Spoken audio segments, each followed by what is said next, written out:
In this video, I'm going to break down what repetitive content or mass-produced or low-effort videos is going into. Because in 2026, YouTube is even more strict now with this monetization rule. So the earlier you inform yourself and adjust your channel before applying for monetization, the better for you. So let's dive in. I took notes so that I don't miss or forget anything, because this video should be very important to anyone who wants to avoid monetization wahala. First of all, let's get the understanding of what repetitive content is going into. So repetitive content, often reviewed under inauthentic content, refers to channels where videos are so similar that viewers and YouTube reviewers are not able to tell them apart. All right, your viewers are not able to differentiate from video A to video B because it's so similar across your channel. For example, let's say you have a Faceless channel that is about prayers, right? And then you have titles like Day 1 Prayer, Day 2 Prayer, Day 3 Prayer. And then you go ahead and use the same background music, the same visuals, the same effect, and the same style of delivery. So this can easily fall under repetitive content. So now we are now going to look at the possible things that could get your channel flagged, still under this repetitive content policy. We have templated videos, all right? Videos where you have same structure every time, you have same background music every time, same pacing, only minor text or title changes. So this will definitely fall under repetitive content. And then the other one is mass-produced or auto-generated content, like AI voice reading generic scripts. Let's say you copied a generic script somewhere and then you have the same AI voice that is just reading it as a voiceover, and then produce this similar content in bulk and you upload them to your channel. No clear human creativity or personalization. So if you own a Faceless channel, you should have something that sets you apart from other Faceless channels, something that sets you apart from other channels that are in the same niche like you. All right. So don't produce generic prayer script or generic Bible quotes, for example, or generic stories with the same structure, similar titles, same stock footages. All right. You want to be creative and add a little bit of authenticity to your video, especially as a Faceless channel. This is how you stand out and how you position yourself as a channel that is really putting in efforts to provide value on the YouTube platform. And also, this type of videos, YouTube often label them as low effort videos because apparently you just copied, added the voiceover, that's it. So they categorize this as well as low effort video. So that's one thing that you have to be taking note of. And then another reason that could get your channel flagged is minimal variation. So this is going into slideshows with slight wording changes, repeating Bible verses without explanation. Okay, if you have a Bible channel, for example, so you just open a Bible chapter and then you just read, no commentary, no explanation, you just read it just the way it is. YouTube is going to flag such content because repeating Bible verses without explanation, that's more or less like low effort content, because that Bible verse, you didn't create it. We all know you got it from the Bible. So what commentary are you adding to it? Like what other extra value did you add to that particular Bible verse?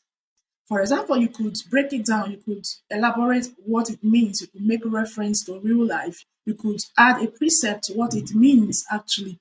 So this is how you can add your own creativity to your content in order for YouTube not to tag it as low effort or repetitive content. So another example is daily affirmations with the same structure.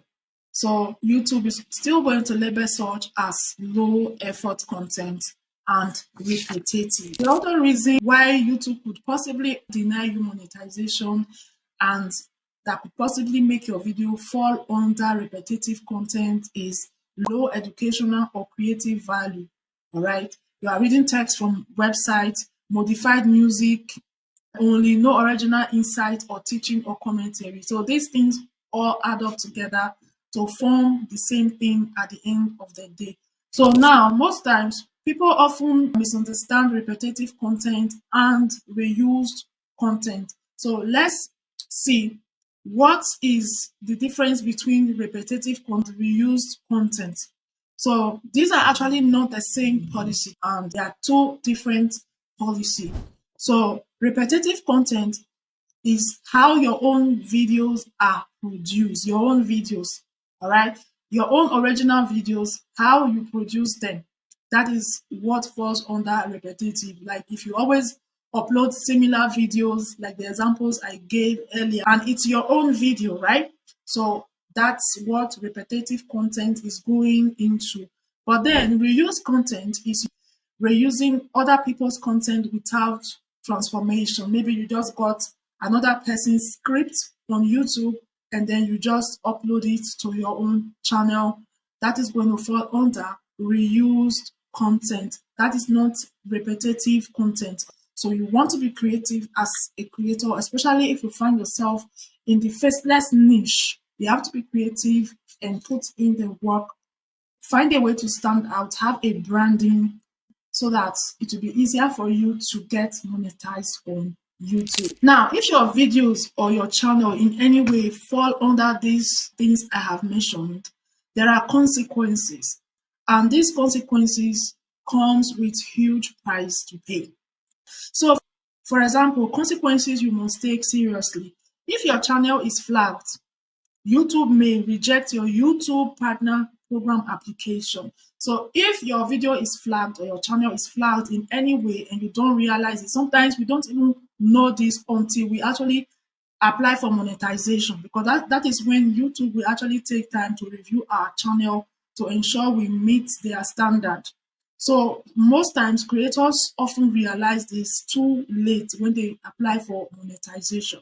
So if your channel is flagged, YouTube might likely reject your YouTube partner program application if you apply, or if you are already monetized, they can even remove your monetization from an existing channel or give you 30 days to delete or improve content before reapplying. In some cases, YouTube might give you time to make adjustments on your channel before you can in 30 days. And fact is, many creators, they get stuck with monetization because of this.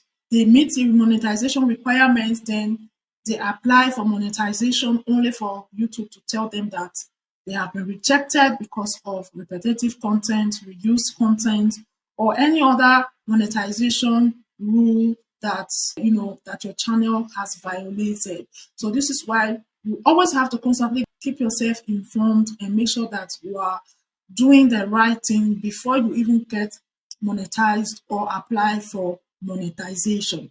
Very important. Let's talk about how to stay safe for monetization. If you are still working towards monetization, or if you are already monetized, you still have to make sure you are safe, you are keeping your channel safe, because that your channel is monetized is not a guarantee that YouTube cannot demonetize it if you violate any of their policy. Okay, so how can you stay safe? Add human presence to your content.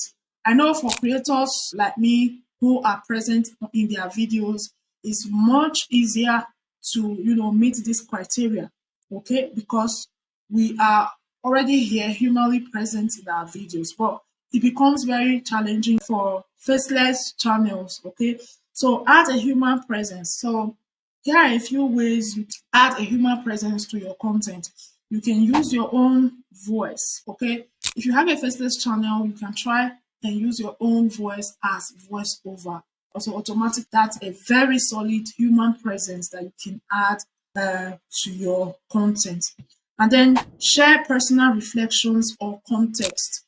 For depending on the type of content you create on your faceless channel, always share a personal view, all right, or a personal experience to your script or to your content. Depends on the type of content you create. Always share your personal reflections or content, okay? So it adds that human connection to your videos. And then add emotions, purposes, and intentions. Just make it feel human. If you are using AI voice, then be using quality AI voice, all right? And add emotions and pauses to that AI voice. I don't know if you get the point. So, because there are these very annoying AI voices that just sound somehow, automatically you know that this is AI generated. And most times people don't really feel that human connection to such videos. So that's that. And then be clearly transformative. All right. If you use templates or stock footages or AI assistants, you must add a unique narrative, teaching or explaining a clear purpose per video. So each of your videos should have a clear purpose, like a clear message that you want to bring out in that particular video. And what this unique narrative is going into is, for example, if you generate a script in ChatGPT, still try and add your own 2 cents, like make it sound like you. So if it is a story you are generating, or if it's a motivational message you are scripting, add your own personal example. Add something to it. Don't just like take 100% of what ChatGPT generated for you and just take it over to your next app to generate the voiceover and all that. So just try and make a little bit human, add your own personal touch, personal style to it. So a good question to ask yourself when creating such a video is, why does this video exist? All right, why did you create this video? So that should help you identify the clear purpose of that particular video. Very important. You should be able to avoid full automation. Don't generate your video everything 100% AI generated. No, don't do that. Don't do that, okay? Don't bulk upload near identical videos. All right, don't do bulk upload of identical videos. Always make sure your videos are serving a clear and different purpose. And then avoid pure text to speech loops. Okay, I think that's going into what I mentioned a few seconds ago. Avoid pure text to speech loops. All right. Then avoid copy and paste script with tiny edits. So this is like a summary of what I just tried to explain earlier. If you generate a script in any AI app, don't just take everything the way they generated it for. Add your own 2 cents. Make it personal. Make it relatable. Add your own personal experience or your own personal example. Don't just take everything 100% from ChatGPT, because guess what? You don't know if ChatGPT has already generated exact same script for another creator who already uploaded that story or whatever on YouTube. So this is where it gets tricky. So you want to make sure that you add your own, because you are unique, okay, and you are one in a million. So add your own 2 cents, add your own style, your own ideas into the script. You can still tell ChatGPT to help you do that, but tell it what you want added and what you want removed. All right. So now let's take a look at the creator rule of thumb. Okay. If YouTube removes 5 videos and your channel still looks the same, that means it's repetitive. Okay.